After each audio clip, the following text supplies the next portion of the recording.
बजरंग दल और विश्व हिंदू परिषद के लोगों ने आकर कार्यक्रम को डिस्टर्ब करने की कोशिश की और उन्होंने यहाँ तक किया कि वहां जो व्यक्ति स्टॉल लगाकर किताब बेच रहा था वहां से संविधान को उठा के फाड़ दिया। जिस संविधान से देश चलता है, क्या उस संविधान से बड़ा देश में कोई दूसरा ग्रंथ हो सकता है क्या? मेरी स्पीच खत्म होने के बाद जब हम लोग बाहर निकले, पूरी बैरिकेडिंग पुलिस की हो रखी थी और दूसरी तरफ 400-500 लोग औजार हथियार लेके हमला करने के लिए आए हुए थे।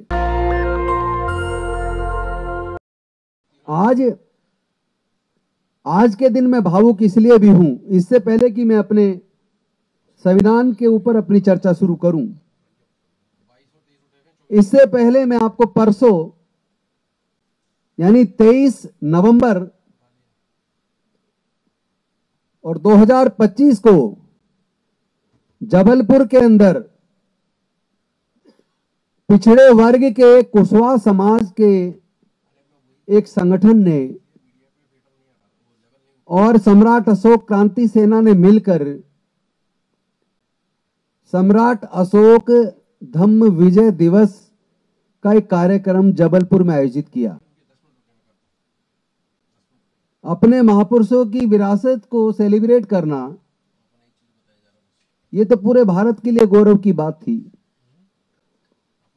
लेकिन वहां बजरंग दल और विश्व हिंदू परिषद के लोगों ने आकर कार्यक्रम को डिस्टर्ब करने की कोशिश की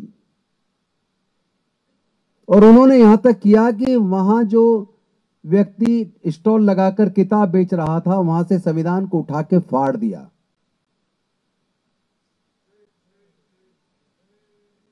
सोच के देखो, जिस संविधान से देश चलता है,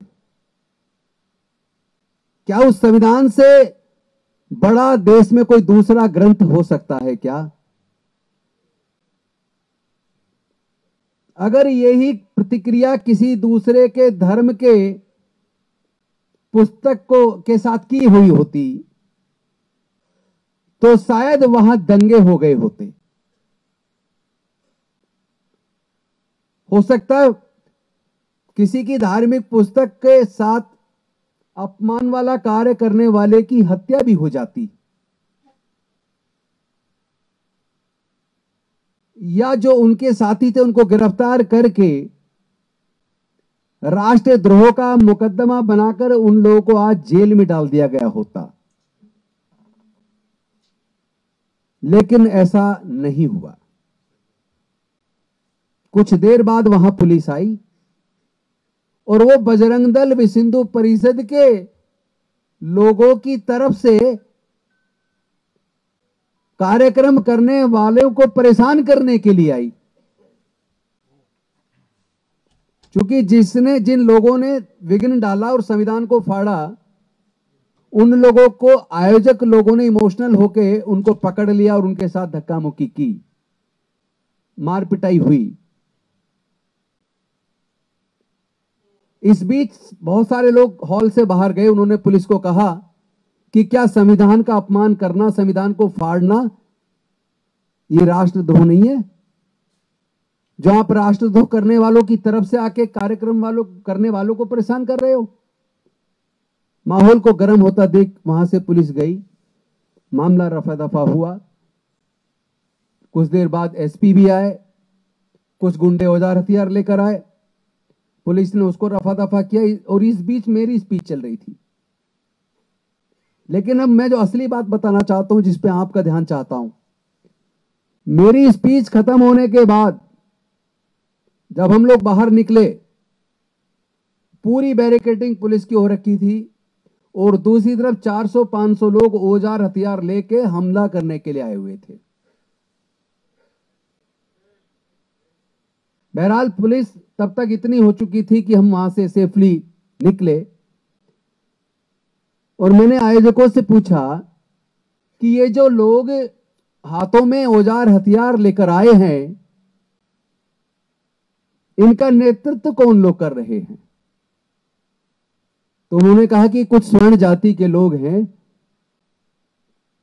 जो सम्राट अशोक, बुद्ध, बाबा साहेब अंबेडकर और संविधान की खिलाफत करते हुए ये बदतमीजी कर रहे हैं। तो मेरा जो असली संशय मन में था, वो सवाल का जवाब नहीं मिला। मैंने फिर सवाल दोबारा पूछा। मैंने पूछा कि ये नेतृत्व करने वाले स्वर्ण हैं, लेकिन ये जो 400-500 लोग हैं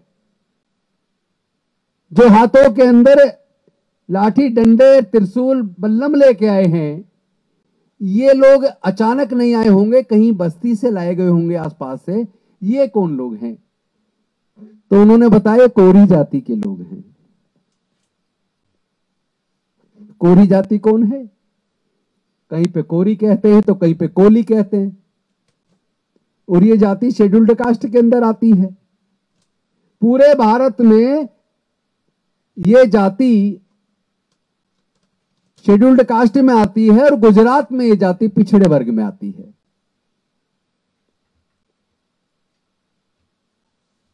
तो जिन लोगों ने हथियार औजार लेके हमला करने के लिए जो लोग आए थे,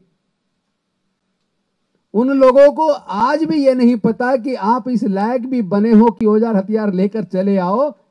ये भी इसी संविधान से आपको ताकत मिली। वरना जो लोग आपका नेतृत्व कर रहे थे, जो आपको बहला फुसला कर लाए, वो लोग कभी आपको अपने पास नहीं बिठाते, आपकी जाति की वजह से। तो जो मेरा एक संशय था, जो आपने वर्षों से मेरा भाषण सुने होंगे, जिसमें कई बार मैंने कहा है कि जब जब दलितों पर, पिछड़ों पर जुल्म होता है, उनके ऊपर हमले होते हैं, हमारी बहन बेटियों की इज्जत लूट के उनकी हत्या कर दी जाती है, तो कभी भी दलितों के, आदिवासियों के, पिछड़ों के ऊपर होने वाले जुल्म के खिलाफ आपने कभी आरएसएस, बजरंग दल, विश्व हिंदू परिषद को प्रदर्शन करते हुए नहीं देखा होगा। वो संगठन जो अंदर से, मन से, मनुस्मृति के हिसाब से देश को चलाना चाहते हैं, वो संगठन जो डॉक्टर बाबा साहेब अंबेडकर जी के संविधान से और डॉक्टर बाबा साहेब अंबेडकर के समाज से नफरत करते हैं, वो संगठन कभी भी दलित, पिछड़े, आदिवासियों के ऊपर होने वाले जुल्म, अत्याचार, हत्याएं, बलात्कार के खिलाफ कभी भी खड़े नहीं होते। लेकिन जब जब कहीं धार्मिक जुलूसों के अंदर बजरंग दल या विश्व हिंदू परिषद के लोग तलवारें लहराते हैं, लाठियां चलाते हैं, भड़काऊ भाषण देते हैं, चर्च के सामने, मस्जिद के सामने जाकर दूसरे धर्म के लोगों को उकसाने का प्रयास करते हैं, तो याद रखना, उसमें वो जो भीड़ होती है वो अनुसूचित जाति, जनजाति, पिछड़े वर्ग की होती है। अनुसूचित जाति, जनजाति, पिछड़े वर्ग के वो लोग, उनको ये एहसास ही नहीं है कि तुम्हारी हजारों साल की गुलामी और बदहाली और उत्पीड़न का कारण क्या है। उनको ये पता ही नहीं है कि जब तक भारत में मनुस्मृति का शासन था, तब तक आपको ना पढ़ने का अधिकार था, ना ज्ञान अर्जित करने का अधिकार था, ना व्यापार करने का अधिकार था, ना संपत्ति जोड़ने का अधिकार था। यहां तक कि जो मानवता के प्राकृतिक अधिकार होते हैं, उनको वो भी न मिले थे। तो जो अधिकार मिले वो डॉक्टर बाबा साहेब अंबेडकर जी के संविधान से मिले हैं। दस्तक की आपसे गुजारिश है कि अगर इसको बचाना चाहते हैं तो नेशनल दस्तक को सब्सक्राइब करने के लिए रेड कलर के सब्सक्राइब बटन को दबाएं, फिर बेल आइकन की घंटी दबाएं। नेशनल दस्तक को बचाने के लिए बहुत जरूरी है कि हर खबर को शेयर करें, लाइक करें, कमेंट जरूर करें।